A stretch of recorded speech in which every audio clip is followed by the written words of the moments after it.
Senhor presidente, senhores vereadores, senhoras vereadoras, bom, também quero me somar e cumprimentar a Popex, né, pelo seu trabalho, né, de anos, contribuição para a nossa cidade. Também dizer que o Padre Roque também era da Popex, né, participava da Popex, e gostava muito de dizer, inclusive, que atuava junto, né. Então, deixar esse reconhecimento para a Popex. Sobre, como eu disse anteriormente, né, eu ia falar sobre a nossa proposta de decreto legislativo, e por isso, então, estou ocupando a tribuna para falar o que embasou a minha proposta, né, que a gente acabou apresentando quase que simultaneamente com a bancada do PSB. A gente fez o pedido de informações, que foi aprovado aqui pela Casa, sobre a origem dos decretos, né, tanto o decreto do ano passado, quanto o decreto deste ano. E também pedindo a cópia do processo administrativo do processo que deu origem à parada livre, né, a negativa da parada livre. E, nesses processos, então, a gente pôde coletar algumas impressões, né, e que aqui, então, eu trago para contribuir no processo administrativo que trata sobre o decreto do ano de 2018, que foi o primeiro decreto que regulamentava os eventos temporários. Existe um parecer, né, logo no início, quando a Prefeitura apresenta a sugestão do decreto, tem um parecer por parte da Procuradoria-Geral do município, do procurador Roberto Bolsoni, e, nesse parecer, ele vem, né, dizer a análise da proposta, e ele diz, então, que esse decreto, que trata sobre evento temporário particular, há que se observar que a liberdade de reunião é protegida e assegurada pela Magna Carta, de modo que, para a realização de atos de manifestação social, política e filosófica, reunião por pensamento, por exemplo, mesmo sendo de caráter particular, não é necessária autorização, basta apenas aviso prévio às autoridades a fim de prevenir o uso simultâneo de algum espaço público ou até confrontos. Infelizmente, apesar de ser um direito constitucional, o que vemos atualmente no Brasil é um preocupante vácuo jurídico no que diz respeito à proteção do direito de protesto. Um exemplo disso é a ausência de legislação específica que regulamente a utilização do uso da força policial durante os protestos sociais, de acordo com os padrões internacionais. Contudo, a matéria não é de competência do município.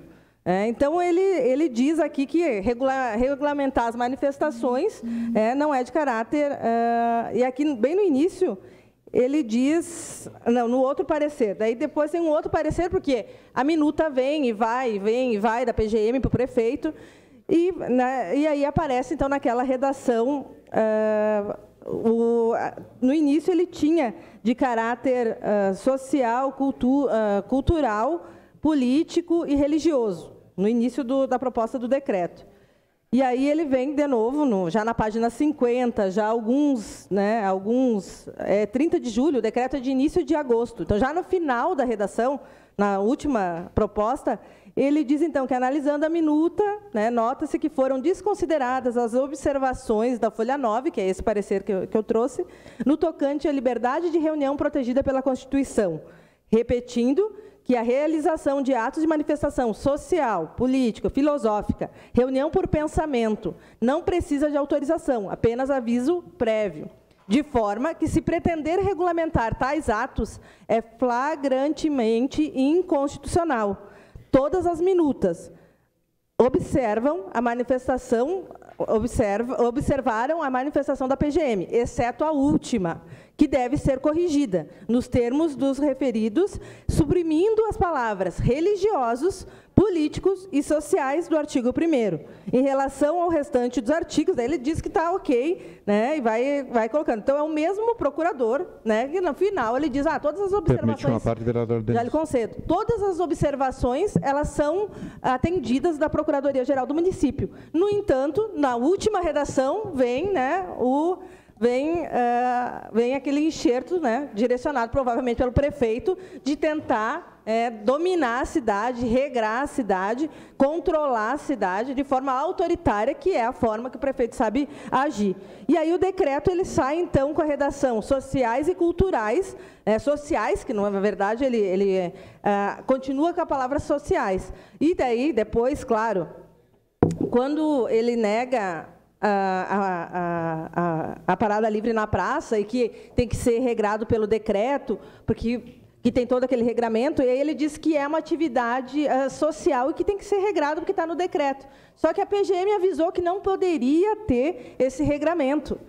E, no entanto, ele vai lá e insiste. Então, por isso, considerando também que o Ministério Público Federal, o Ministério Público Estadual fizeram um parecer todo, com vários argumentos jurídicos, com várias decisões, com várias legislações, com vários pareceres de ministros do STF que trata sobre a garantia da liberdade de reunião, sobre a garantia da manifestação religiosa. Então, a questão dos capuchinhos, minimamente, ele se enquadra na manifestação religiosa.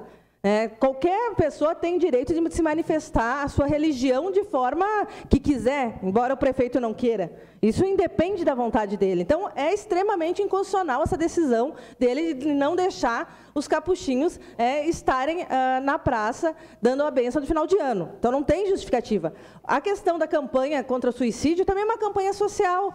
Eu, semana passada, ouvi uma pessoa dizendo que queria que uma entidade tinha pedido um espaço na praça para recolher brinquedos para doar para o bairro carente e que a prefeitura disse que não. Então, seguidamente, são projetos sociais, então o prefeito não tem esse poder. E, por isso, que eu apresentei esse decreto, um projeto de decreto legislativo, e que ele vai, então, sustar todo o decreto. Por quê? Porque só retirar as palavras religiosa, político e social, pelo nosso regimento, a gente não consegue, porque eu não consigo fazer uma emenda modificativa na redação. Então,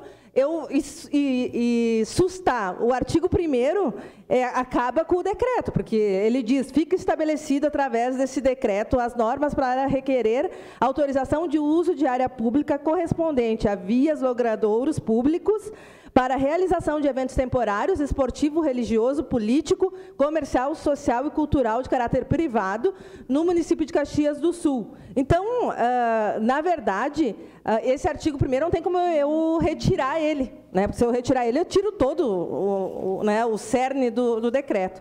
Então, por isso, a gente apresentou esse projeto de decreto legislativo para sustar o decreto. Depois, o prefeito... Bom, o processo é um processo bastante rápido. A partir do momento que ele é apresentado, a mesa vai encaminhar para o Poder Executivo, que vai ter 5 dias para se manifestar quanto à nossa proposição. E, a partir do momento em que ele se manifesta ou não, a Comissão de Constituição, Justiça e Legislação, recebendo o processo, vai ter que fazer o parecer. E, ao realizar o parecer, já na primeira sessão subsequente, já vai para o voto aqui dos vereadores. Então, a gente precisa realmente... eu acho que chega desse decreto, né? Esse decreto aqui já causou muito problema para a nossa cidade. Se o prefeito não ajuda, não atrapalha. Mas ele tem atrapalhado muito, né? Vereador Eloy Fristo tem sua parte. Vereadora Denise, lhe confesso, eu acho que falo em nome da bancada, que a gente desconhecia que a senhora estava tratando desse assunto. Então, nós nos dispomos com tranquilidade a compor, do ponto de vista de chegar a um denominador comum com relação à redação e nos somarmos ao projeto de Vossa Excelência, ou o contrário, também sem problema nenhum. Agora, o que me apavora, assim, o Ministério Público tem sido muito ágil em algumas coisas, né? Mas, nesse aspecto, né, que afronta a Constituição, o que é que o Ministério Público está esperando, né? O pessoal do LGBT já estiveram lá no Ministério Público. Tá? Esse assunto já é de conhecimento do Ministério Público Estadual e do Ministério Público Federal. Tá? Então, uma ação direta de inconstitucionalidade aí cabe tranquilamente e o poder competente para isso, a proposição é do Ministério Público. Tá? Nós estamos fazendo aqui o que é possível, né? O que a lei orgânica nos possibilita. Então, nesse sentido, e veja que as manifestações religiosas não são só a marcha com Jesus, que essa foi permitida, sem problema nenhum. E eu acho que devia ser permitida mesmo. Aliás, nem devia ser permitida, devia ser só comunicada. Tá? Mas no dia 15 de novembro nós temos, historicamente, o pessoal da Umbanda, tá? E depois tem a bênção dos 3 capuchinhos. Então, é um absurdo, né, o que esse prefeito está fazendo. Eu repito, né, é caso já de interdição, né, dele e dos seus secretários também, né, obviamente. Né. Obrigado. Obrigada. Então, já vamos pedir o apoio da casa, né, a partir do momento que o prefeito deve silenciar, porque quem é autoritário não escuta, né, e não dialoga.